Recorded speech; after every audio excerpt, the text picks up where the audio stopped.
Hi mga sisters! Isang linggo na naman ang nakalipas, right? Ngayon nandito na naman tayo sa panibagong diskusyon. Ngayon ang tututukan natin ay ang mga kabataan. Kaya huwag po kayong aalis dyan. Sana'y panoorin nyo hanggang sa huli ang aking video. Ito po ulit si Cess and welcome to Cess Talks.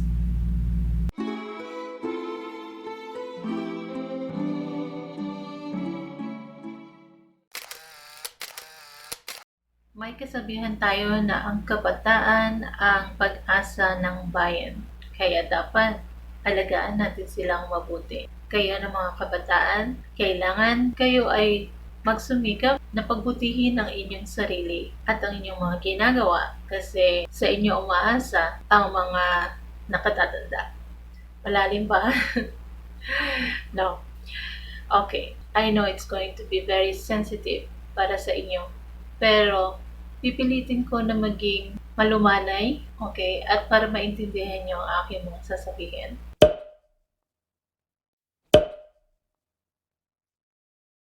Alam nyo, sa isang bata, sa isang anak, ang pinaka mahirap at masakit na yata na ma-experience nila sa kanilang kabataan ay ang makita ang pag-aaway ng kanilang mga magulang at masaksihan ang unti-unting pagkasira ng kanilang pamilya. Dahil sa pagkakataong ito, sari-sari ang nararamdaman nila na malamang ang mga magulang ay hindi napapansin o naiintindihan. Ano nga ba ang mga nararanasan ng isang bata kapag nakikita niyang nag-aaway ang kanyang mga magulang at nasasaksihan niya na unti-unting nasisira ang kanyang pamilya? Okay, para maging aware tayo lahat, isa-isahin natin yan. Okay, sa isang bata, sa isang anak, if you feel embarrassed, don't be. You know, that's your parents, not you. Whatever they do, it isn't your fault. Maaaring nahihiya ka sa mga kakilala mo o nakakakilala sa iyo at sa mga kaibigan mo, but you shouldn't. Dahil wala ka namang kinalaman doon. And if you're embarrassed for your parents because they're separating, don't be. They're probably not a perfect couple, pero sino ba? And yours may not be a perfect family, pero sa iyo lang ba? Okay, don't get me wrong. I'm not saying na kung ano nangyayari sa iba ay okay na lang na mangyari sa iyo o sa inyo. No, what I'm trying to say is that sometimes things go wrong and there's nothing you can do about it. Just let it pass. And eventually, you will understand why it had to happen. Ano pa ba ang pinagdadaanan ng isang bata kapag ganito? Anxiety. Lalo na pag nakikita niya na nag-aaway ang kanyang magulang. They are anxious. You know, I can very well relate to this. Naalala ko nung bata ako. Madalas ding mag-away ang mga parents ko. Gwapo kasi yung daddy ko. Selosa naman ang mami ko. So, what do you expect? Okay. So, syempre, hindi maiwasan at siselos paminsan ng mother ko. Yung mga nasasaksihan niyo sa parents niyo pag nag-aaway sila, baka nga mas malala pa yung mga nakikita ko noon.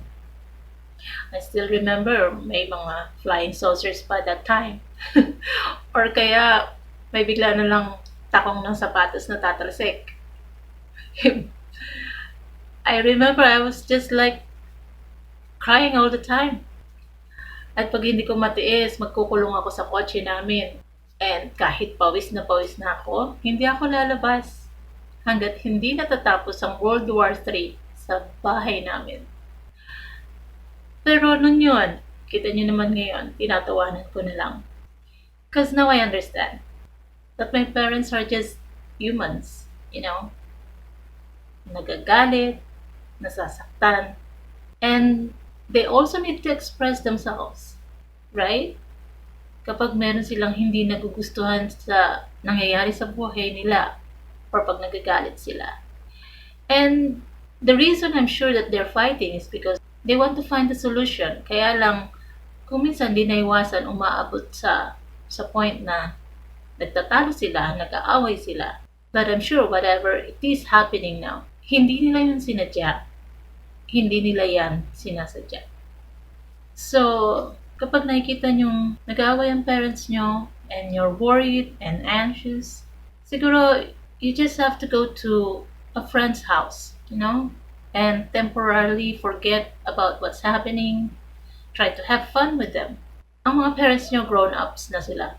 They can take care of themselves. So, ano pa ba ang pinagdadaanan ng isang bata? Yung worry na kapag naghiwalay ang parents nila, kung saan sila titira. Yung worry na kailangan nilang mamili. Okay mga bata, what I am going to say may sound absurd. Pero real talk lang. Kasi nandiyan na yan. Let's face it.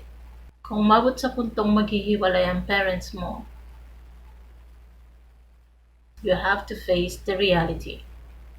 And find something that is somewhat good about it.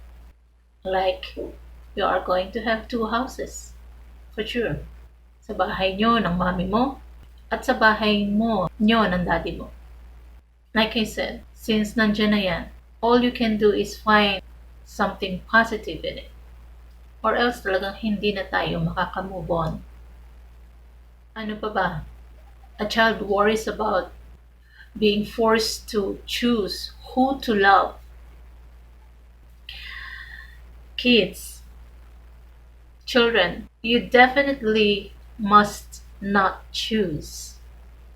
Because no matter what happens, magulang nyo sila pareho. So, hindi ka dapat mamili kung sino ang iyong mamahalin o mas mamahalin. And then, andyan na rin ang pag-aalala na magbabago ang buhay nyo. You worry that your life is going to change. Kahit hiwalay na ang parents mo, you can still be what you want. Of course, merong magbabago. Isa sa parent mo, hindi mo na makakasama araw-araw. But aside from that, maaari mong ipagpatuloy kung anong buhay meron ka nung magkasama pa ang parents mo. If you want to continue living that kind of life, it is up to you. And of course, here's this feeling that people will judge you kapag naghiwalay ang parents mo. You don't have to worry about it. You must not even think about it. Hayaan mo lang sila. If they judge you, don't mind it. Why? Because your parents' action does not define you. Other people's judgment isn't important. And you should not let it affect you. I'm sure you know, there are so many people today who are successful, yet they came from a broken family. And same thing, there are so many people who are unsuccessful, yet they came from a whole family, not a broken one. So whatever you feel right now, you're sad and that's normal. Hindi mo dapat ikahiya yun. If you're scared, you go talk to your parents. Tell your parents about your feelings and ask them what you need to do in this situation. Let them know that you're angry. You have to let them know your feelings. Let them know that you're confused and that they have to answer your questions. Let them know that you feel lonely. And if your parents are too involved in solving their own problems, go to another adult who will understand you. An uncle, an aunt. Go to someone you trust and will listen to you. Don't worry too much. Your parents, I'm sure, are going to do something to fix it. They will sort it out in time. Hindi man sila magstay sa isa't isa. But I'm sure They are sorting things out kung paano magiging magaan at madali para sa iyo ang mga pagbabagong mangyayari sa inyong buhay. Just do what will help you feel better. And for the parents na nanonood ngayon who are in this situation right now, be aware of your children's feelings. Para sa mga little kids, madaling makita ang mga stress signs sa kanila. One of these is bedwetting. And of course, they cry. They would cry a lot. And they're talkative. They keep asking questions. Pero sa mga teenagers, medyo mahirap mahulaan ang kanilang nararamdaman, ang kanilang pinagdadaanan kasi kinikimkim nila. Kadalasan ang mga teenagers kinikimkim nila because they don't want na maging burden pa sila sa inyong mga parents. Alam nila yung pinagdadaanan nyo somehow. Naintindihan nila yung pain na pinagdadaanan nyo. So, dahil doon, sasarilinin nila ang kanilang mga nararamdaman. But it's going to be very heavy. Kaya dapat maging aware kayo para matulungan nyo sila. And sometimes naman, may mga teenagers din na mga obvious ang signs that they're depressed or under stress. Yung iba kasi nagiging withdrawn. They shut others out and they become quieter or they don't often go out with their friends. So yun yung mga ilang signs na mahalata nyo sa ibang mga kabataan na nag-undergo sa ganitong phase, sa ganitong... Alam niyo mga bata, bagamat mahirap ang pinagdadaanan ninyo, huwag naman sana kayong magalit sa inyong mga magulang. Lagi ninyo alalahanin na tao lang din sila. May damdamin, may karapatang lumigaya. So siguro sa ngayon, hindi nila yon nakikita o nararamdaman sa isa't isa. Pero marami pang pwedeng mangyari. What you should do is to pray. To pray na maging maayos lang ang lahat para sa inyong pamilya. So siguro ito ang huling mapapayo ko sa inyo. Sa buhay ng tao, may mga pangyayaring hindi natin maiiwasan. Hindi natin ginusto. At wala tayong kontrol. Wala sa kamay natin ang solusyon.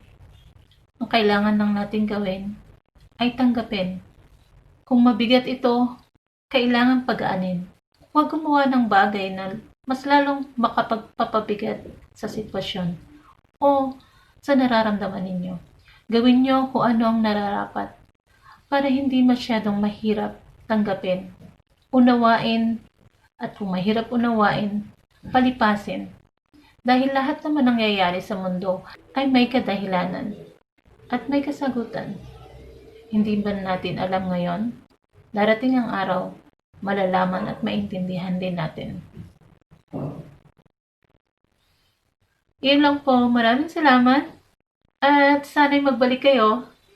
Panoorin ang susunod ko pang mga video para madali niyong makita ang mga iba ko pang videos o ang susunod ko pang videos. Huwag kalimutan na i-click ang subscribe at ang bell button. Muli po, maraming salamat. Ito si Cess at paalam muna po sa inyo. Hanggang sa susunod, stay safe.